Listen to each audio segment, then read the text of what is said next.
The Galactic Unity Academy was the largest space station ever built.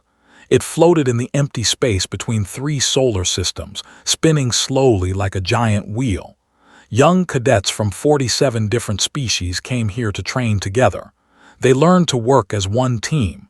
They learned to trust each other. At least, that was the idea. Walked through the curved hallways of the station. She was 23 years old with short black hair and steady eyes.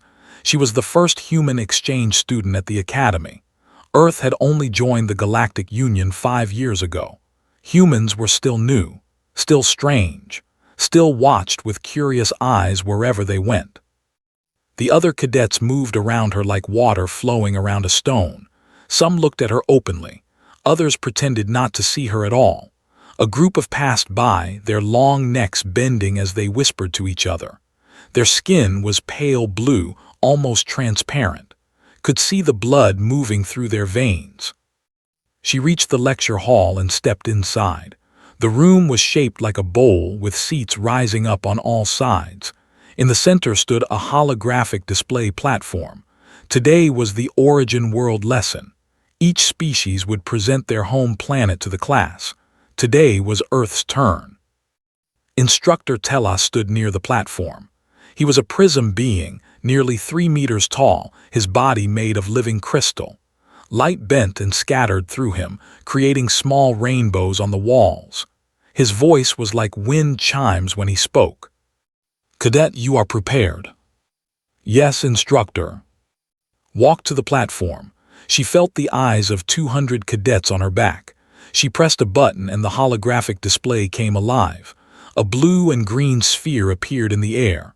Earth, her home. "This is Earth," she began. "It is the 3rd planet from our sun. 70% of the surface is covered by water. The rest is land, divided into 7 major continents." She moved through the images. Mountains with snow on top. Forests so thick that sunlight could not reach the ground. Deserts that stretched for thousands of kilometers. Oceans so deep that no light existed at the bottom. A cadet raised one of his 4 arms. His name was, and his body was covered in thick gray plates. "What is the gravity on your world?" "About 9.8 meters per second squared," said. Whispers spread through the room. They looked at each other with wide eyes. Even Instructor Telos tilted his crystalline head. "That is quite strong," Telos said carefully. Nodded, "Yes, Earth is a heavy world. We evolved to handle it." She continued the presentation. She showed them the animals of Earth.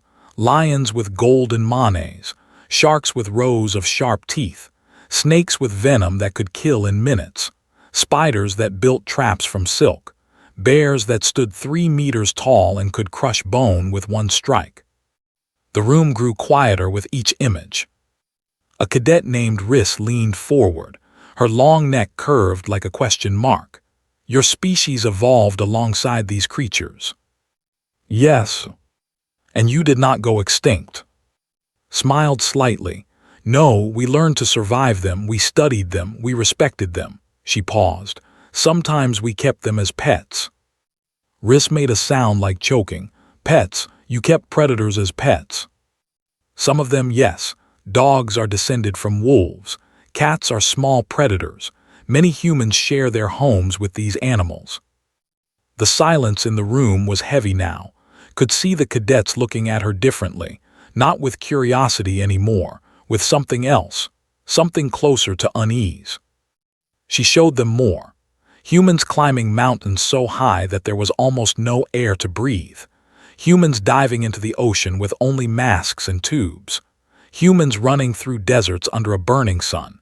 Humans swimming in frozen water that would kill most species in seconds. "Why?" asked a small cadet from the Shimmer Collective. His body was made of floating lights. "Why do your people do these things?" Thought about the question. "Because we want to know if we can. Because we want to see what is on the other side. Because sitting still feels wrong to us." Riss laughed. It was not a kind laugh. "Your species sounds insane." Some other cadets laughed too. Felt heat rise in her chest, but she kept her face calm. She had expected this. Humans were strange to the galaxy. Their persistence, their stubbornness, their refusal to stay down, these things did not make sense to species that had evolved on gentle worlds. Perhaps, said, but we are here now. We survived our world. We built ships that carried us to the stars, and now we train beside you. She turned off the display. The blue and green sphere of Earth faded away. Instructor Tella stepped forward. Thank you, Cadet, that was educational. He looked at the class. Tomorrow we will hear from the Prism Collective. Class dismissed. The cadets began to leave, gathered her things slowly. She heard whispers as they passed. Some were curious, some were mocking. She tried not to listen. At the back of the room, another human sat alone. His name was, he was 25 with a serious face and dark eyes that missed nothing. He had arrived at the academy 2 cycles after. Unlike her, he did not try to make friends. He did not try to explain humans to anyone. He simply watched and waited. Stood up as the room emptied. He walked past without speaking, but as he passed, he gave her a small nod, a gesture of respect, a silent message that said, I saw what you did. I know what it cost you to stay calm. Nodded back. She did not know that in 3 days, everything would change. She did not know that her reflexes, shaped by 100,000 years of evolution, would save lives. She did not know that the galaxy would finally understand what humans truly were.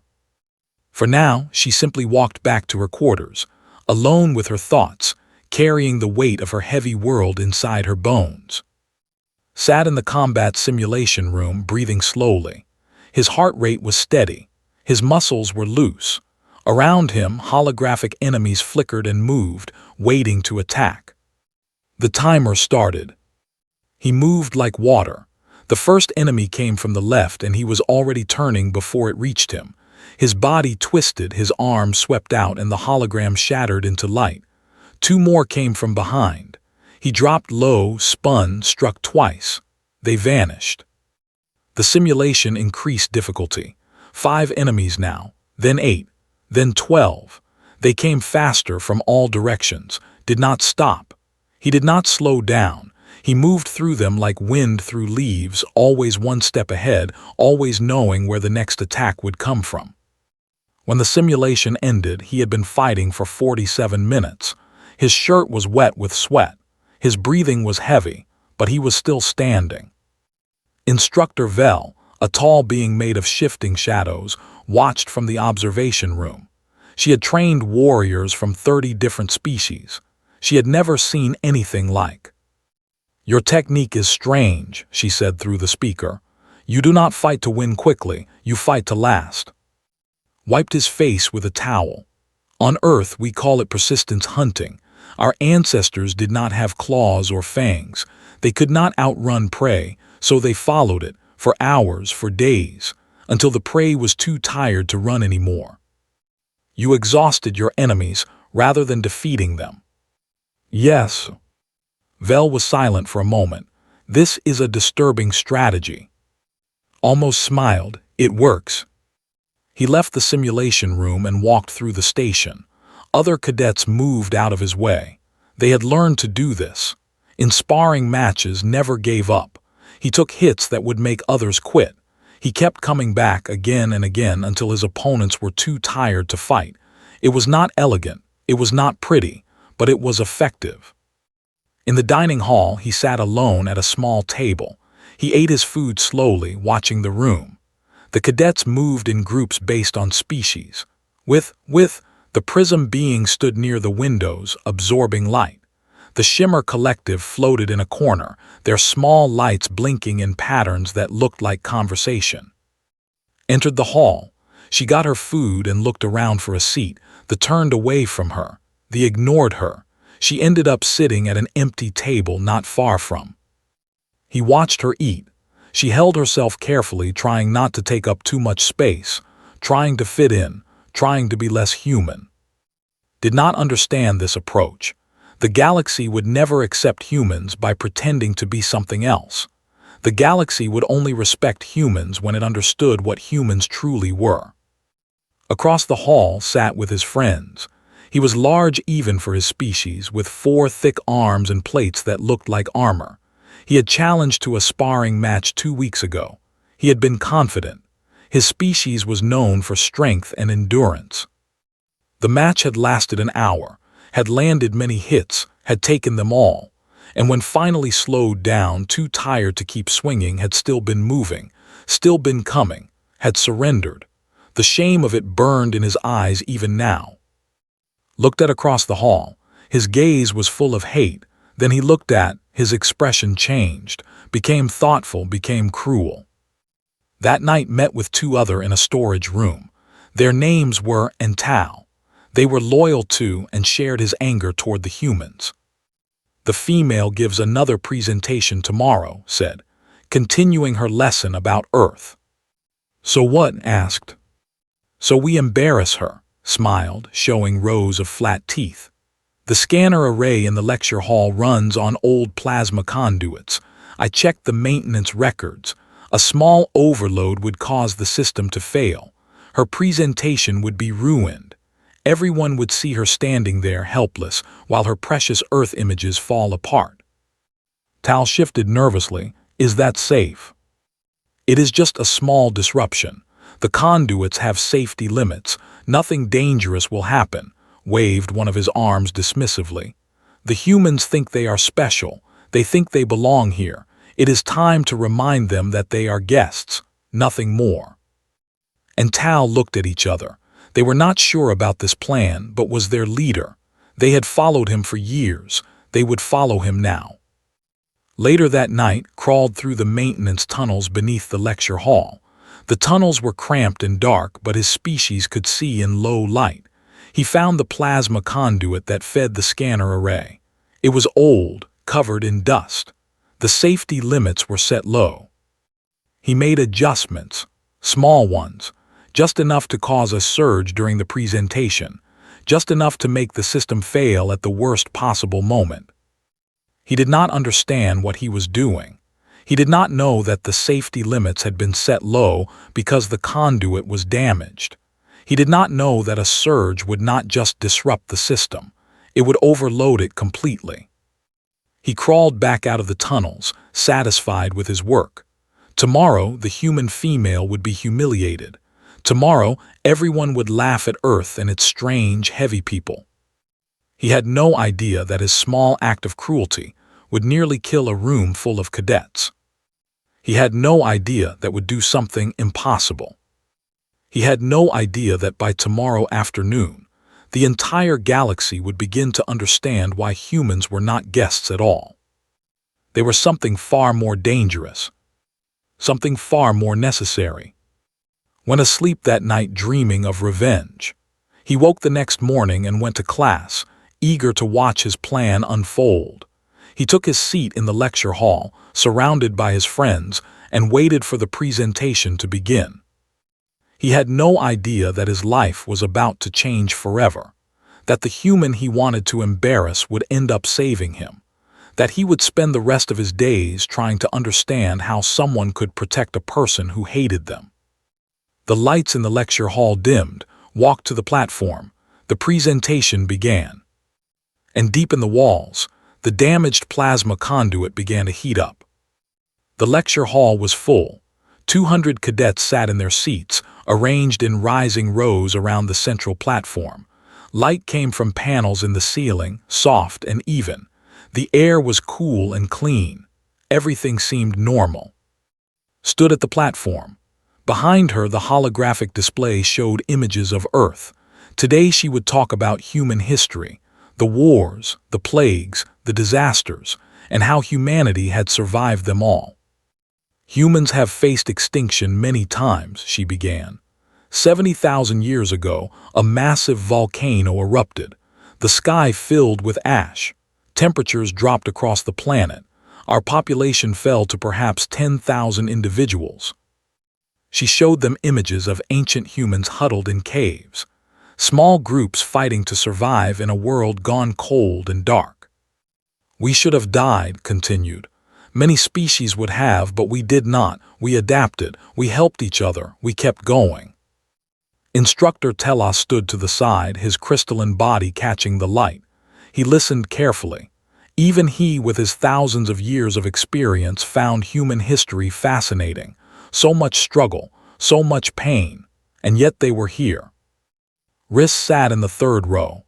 The female watched with something between interest and suspicion. After yesterday's presentation, she had dreamed of Earth's predators, the sharks with their endless teeth, the wolves that hunted in packs. She did not like thinking about these things. Near the back sat alone. His eyes moved constantly, watching the room. He noticed small things. The way the lights flickered slightly, the faint hum from the walls. Something felt wrong, but he could not say what. Sat with his friends, trying not to smile. Any moment now, the surge would happen. The display would fail. Would stand there, embarrassed and confused, while everyone watched. It would be perfect. Continued her presentation. She talked about the great wars, when humans had killed millions of their own kind. She talked about the diseases that swept across continents. She talked about the floods and earthquakes and fires. Every time, she said, we thought it was the end, and every time we rebuilt, we learned, we grew stronger. Behind her, the scanner array began to make a sound.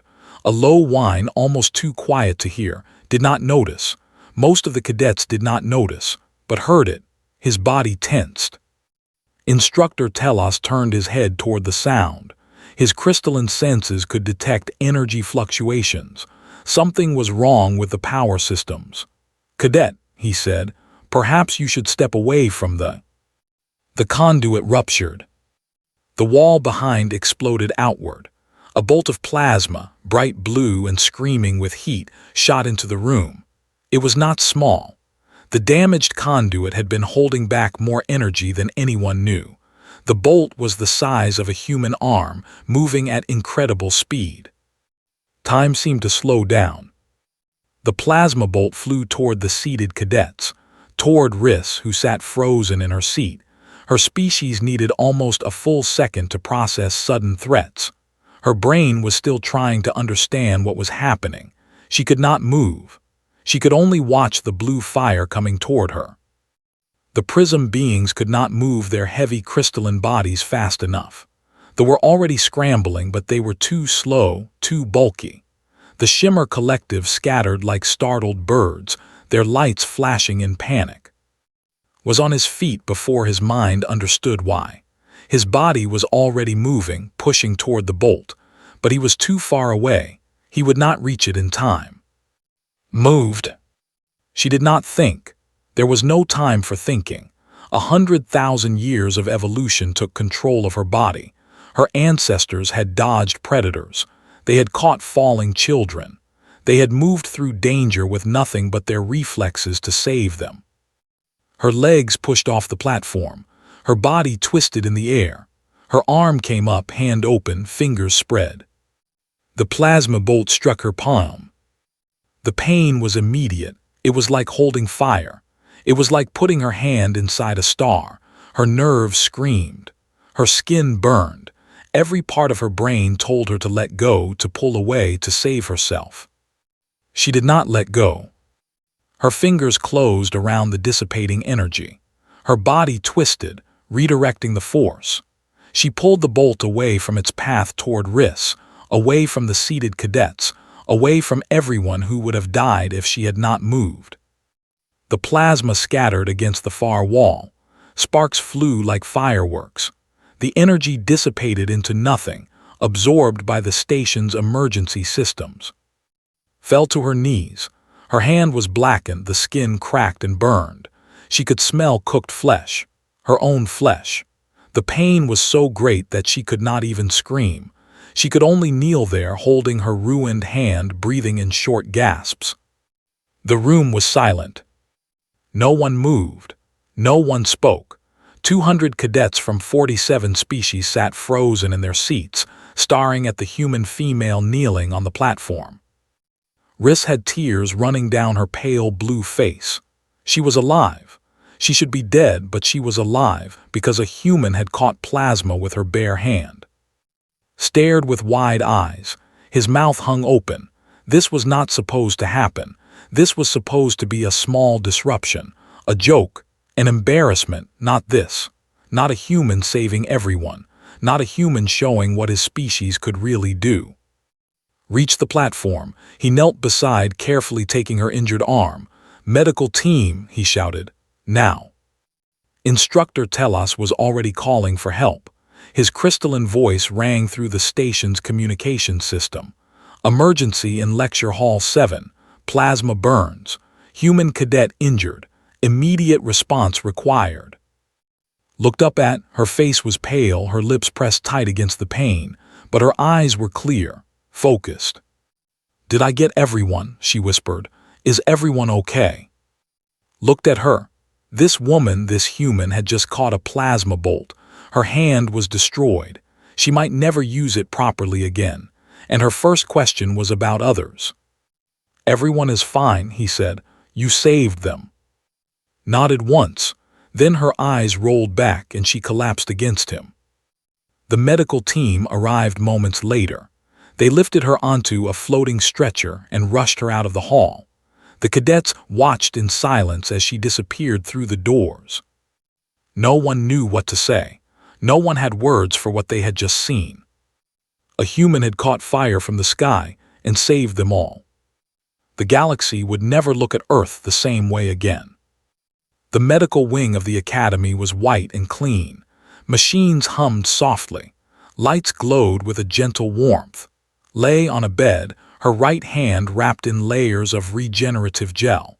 The gel was cool against her skin, working slowly to repair the damage. The doctors had been amazed, not just by the injury, but by how quickly her body was already beginning to heal. Human cells divided faster than most species. Human bodies fought damage with remarkable strength. What would take a month to recover from might take a human only weeks. Still, the burns were severe. The plasma had cooked through 3 layers of skin. The nerves were damaged. The bones underneath had hairline fractures from the impact. The doctors said she was lucky to still have a hand at all. Stared at the ceiling. The pain medicine made everything feel distant, like she was floating underwater. She could still feel echoes of the fire in her palm. She wondered if she always would. The door opened, walked in without asking permission. He looked at her hand, then at her face. His expression was hard to read. "You should not be here," said. "Visiting hours ended." "I do not care about visiting hours." Pulled a chair close to her bed and sat down. "How is the pain?" "Manageable." He nodded. They sat in silence for a moment. Outside the window, stars moved slowly past. The station continued its endless rotation, carrying them through the void. "You did not have to do that," said finally. Turned her head to look at him. "Do what?" "Catch the plasma, risk your hand, your life." His dark eyes were steady. The bolt was heading for Riss. The same Riss who laughed at you yesterday. The same Riss who called our species insane. "I know who Riss is." "Then why?" Was quiet for a long moment. The question was simple, but the answer was complicated. Or maybe it was not complicated at all. Maybe it was the simplest thing in the universe. "Because she would have died," said. "Because I could stop it, because—" She paused, searching for words. "Because that is what humans do. We protect people, even strangers, even people who do not like us. When danger comes, we do not think about who deserves saving. We just act." Leaned back in his chair. He understood what she meant. On Earth, humans had jumped into frozen rivers to save drowning children. They had run into burning buildings to rescue people they had never met. They had thrown themselves on grenades to protect their friends. It was not logical. It was not rational. It was simply human. "The galaxy does not understand us," said. "No, they do not." "Maybe they will now." Looked at her wrapped hand. "Maybe." Outside the medical wing, the academy was in chaos. Security teams had found the sabotaged conduit. They had traced the tampering too. Within hours, he was sitting in an interrogation room, his 4 arms bound, his face gray with fear. He had not meant for this to happen. He kept saying that over and over. He had only wanted to embarrass the human. He had not known the conduit was damaged. He had not known the surge would be so powerful. He had not known anyone would get hurt. The security officers did not care about his intentions. They cared about results. A room full of cadets had nearly died because of his actions. That was enough for expulsion. That was enough for criminal charges. That might even be enough for prison. But the larger conversation was not about. It was about. In the dormitories, cadets talked in hushed voices. They shared videos of the incident, recorded by the lecture hall's security systems. They watched the plasma bolt erupt from the wall. They watched move, impossibly fast, her body twisting through the air. They watched her catch fire in her hand and turn it away from certain death. They watched it again and again, trying to understand how it was possible. Riss sat alone in her room. She had not eaten since the incident. She could not stop shaking. Every time she closed her eyes, she saw the blue fire coming toward her. She saw her own death, bright and hot and inevitable. And then she saw moving, reaching, saving. Riss had laughed at the human. She had called her species insane. She had thought humans were primitive, violent creatures from a heavy world. She had been so sure she understood them. She understood nothing. On the observation deck, a group of prism beings stood together. They communicated through light patterns, their crystalline bodies flickering with colors. They were discussing the incident, discussing humans. One of them had calculated the reaction time required to catch the plasma bolt. It was faster than any species in the known galaxy. Human nervous systems processed danger with remarkable speed. Their bodies responded before their minds even understood the threat.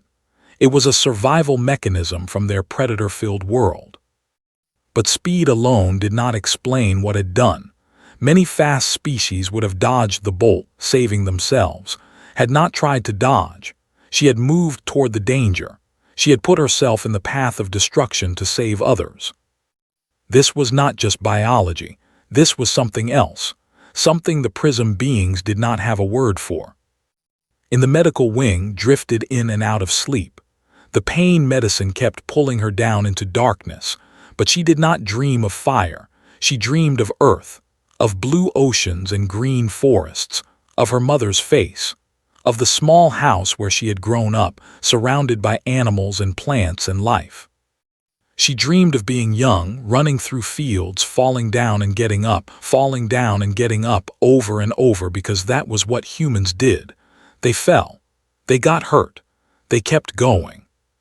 When she woke was gone, but he had left something on the table beside her bed, a small card with handwritten words. The galaxy is watching now. Show them who we are. Held the card in her good hand and read the words again. She thought about the cadets who had watched her catch plasma. She thought about the species who did not understand humans. She thought about all the ways the galaxy might change because of what happened today. She put the card down and closed her eyes. In 3 days, she would return to class. In 3 days, she would stand before the cadets who had watched her burn. In 3 days, she would try to explain something that could not really be explained. What it meant to be human. What it meant to protect. What it meant to act when action was needed, regardless of the cost. For now, she simply rested. Her body healed. Her hand slowly repaired itself, cell by cell, nerve by nerve. The gel worked through the night, cool and patient. Outside, the stars continued their endless dance. The station continued its rotation. The galaxy continued its slow spin through the universe. And somewhere in all that vastness, a new understanding was beginning to form. Humans were not guests. Humans were guardians. The galaxy just did not know it yet. 3 days passed like slow water. The academy continued its routines. Classes were held. Meals were served. Cadets trained and studied and slept. But underneath the normal surface, everything had changed. Walked through the curved hallways. Her right hand was no longer wrapped in gel. The burns had healed faster than the doctors expected, but her skin was different now. The doctors had offered complete regeneration, a process that would remove all traces of the injury. She had refused.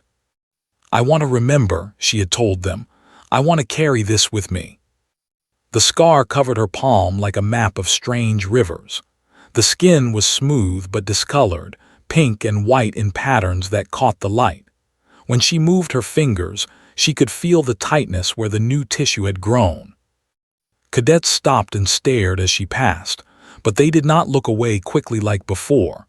They did not whisper behind their hands. Instead, they watched her with something new in their eyes: respect, wonder, maybe even a little fear. Reached the main assembly hall. Today, Instructor Telos had called a special gathering. The entire academy would attend. The topic was the incident in Lecture Hall 7. The hall was massive, built to hold thousands. Seats rose in great sweeping rows. Lights hung from the high ceiling like artificial stars. At the front, a raised platform held space for speakers. Found a seat near the middle. Around her, cadets from dozens of species settled into their places, with their long necks, with their armored bodies. Prism beings standing in groups, their crystalline forms catching light. The Shimmer Collective floating in small clouds of light. Sat down beside her. He said nothing, but his presence was solid and warm. Instructor Telos moved to the platform. His crystalline body rang softly as he walked, creating music with every step.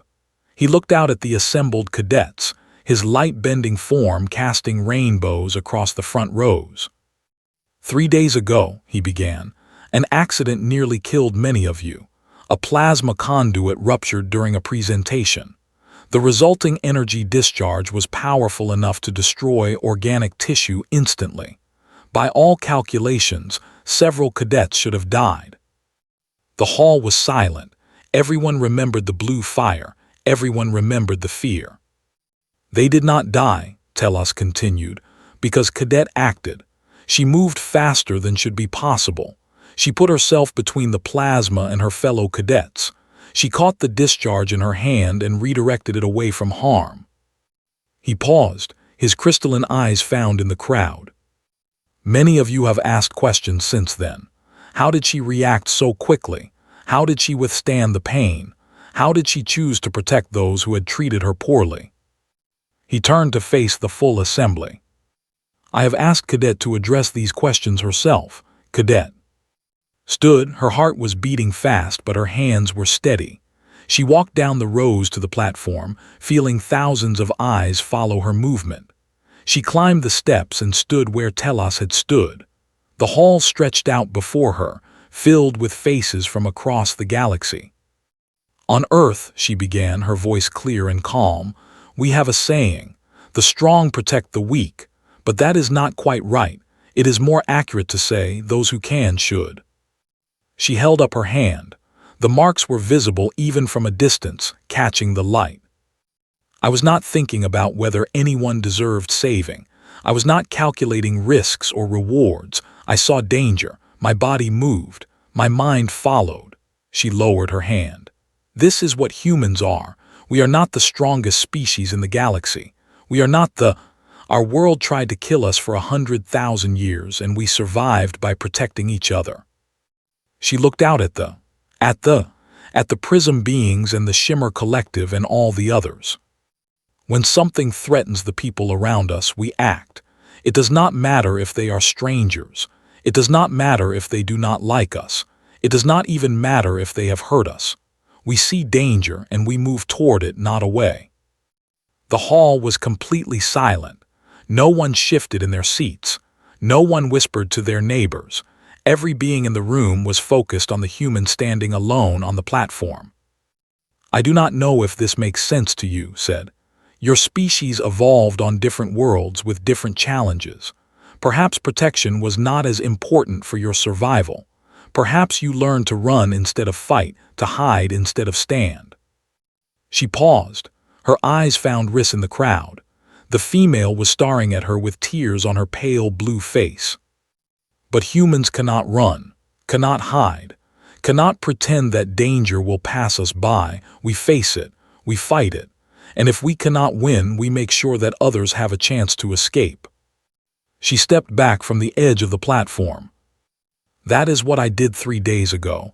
That is what any human would have done. We protect. It is not a choice. It is who we are. She fell silent. For a long moment, nothing happened. The hall hung suspended, waiting. Then Riss stood. The female walked down from her seat. Her long neck was bent, her steps slow and deliberate. She crossed the open floor to the platform. She climbed the steps until she stood before. "You saved my life," Riss said. Her voice was barely a whisper, but in the silent hall everyone could hear. "I laughed at you. I called your species insane, and you saved my life." She bent her long neck until her forehead touched the shoulder, the gesture of deepest respect, the gesture reserved for those who had given everything. "I was wrong," Riss said. "I am sorry." Placed her hand gently on Riss's neck. "You do not need to apologize. You are alive. That is enough." Riss stepped back, tears streaming freely now, and then slowly other cadets began to stand. A prism being, a cluster of lights from the Shimmer Collective. One by one they rose from their seats. One by one they made their way to the platform. They formed a line. Each one came to and gave their species gesture of respect. A bow, a touch, a flash of light, a harmonic tone, different forms from different worlds, all expressing the same thing. "Thank you. We understand now. Welcome." Remained in his seat watching. A small smile played at the corners of his mouth. This was what he had been waiting for, not acceptance through apology, not belonging through pretending to be less than human, real respect earned through action. The galaxy was learning what humans truly were. Not guests, not visitors, not strange creatures from a heavy world. Protectors, guardians, family. The line of cadets continued for almost an hour, stood on the platform the entire time, accepting each gesture, touching each being that came to her. Her hand moved constantly, connecting with species she had never touched before. When the last cadet had passed, Instructor Telos returned to the platform. He stood beside and looked out at the assembled academy. "Today we have witnessed something rare," he said. "Understanding, true understanding between species." He turned to, "Thank you, Cadet, for your actions, for your words, for showing us who humans are." Nodded, her eyes were tired but bright. She walked back to her seat, was waiting. As she sat down, he leaned close and spoke quietly. "Well done." Looked at her hand, at the mark she would carry forever, at the proof of what she had done. "We are just getting started," she said. Outside the assembly hall, the stars continued their ancient dance. The station continued its slow rotation, and somewhere on Earth, far across the galaxy, humans continued their endless work of surviving, protecting, and reaching for the stars. They did not know what had done. They did not know that she had changed the galaxy's understanding of humanity with one impossible act. But they would have understood if they had known. Because that is what humans do. They protect. Always.